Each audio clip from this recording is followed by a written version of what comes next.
లబ్ధిదారుల ఆందోళన. పశ్చిమ గోదావరి జిల్లా పాలకొల్లు టిడ్కో ఇళ్ల వద్ద లబ్ధిదారులు ఆందోళనకు దిగారు.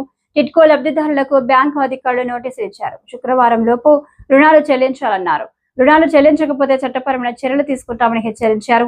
దాంతో లబ్ధిదారులు ఆందోళనకు దిగారు. ప్రభుత్వం ఉచితంగా ఇచ్చిన ఇళ్లకు బ్యాంకులకు సంబంధం ఏంటని లబ్ధిదారులు ప్రశ్నించారు. అద్దె చెల్లించలేక ప్రభుత్వ గృహాల్లో ఉంటున్నారని ఆవేదన వ్యక్తం చేశారు. ప్రభుత్వం కట్టిస్తేనే కదా మేము ఇల్లు కట్టించింది బ్యాంకు.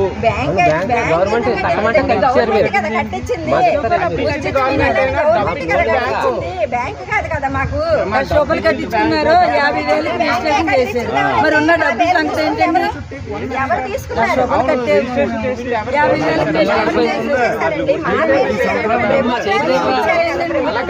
మీరు ఓనర్ ఈ ప్రాపర్టీకి, ఈ హౌస్ మీరు ఓనర్, మీరే కట్టాలి. మీకు ఓనర్షిప్ లేదా చెప్పండి, మిమ్మల్ని అడగం. ఓనర్షిప్ కదా, బ్యాంకులో సంతకాలు పెట్టిన రికార్డు ఉంది. మీరే బాధ్యులు, మీరే కట్టాలి. చెప్పండి. అదే అంటున్నాను సార్, నేనేమంటలేదు. దీనికి ఇలా ఉంటే మరి ఎలాగండి అని అడుగుతున్నాం. మరి ప్రభుత్వం వచ్చేమో అదే నాడు లేవండి. దేనికి అడిగినా మున్సిపల్ ఆఫీస్కి వెళ్ళండి అంటున్నారు.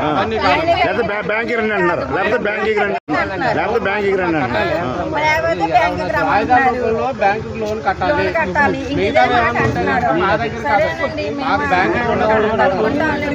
మాట్లాడతాం. మేము వెళ్ళి మున్సిపల్ ఆఫీస్లో అడుగుతాం. మేము ఇచ్చిన లోన్ వాయిదాల ప్రకారం నాకు కట్టాల్సిందే. మీరు ఏదైతే డిఫాల్ట్ అయ్యారో అది ఎంత ఉందో చూసి ఓవర్ డ్యూ అది శుక్రవారం కల్లా కట్టండి. అదే అండి అడుగుతాం.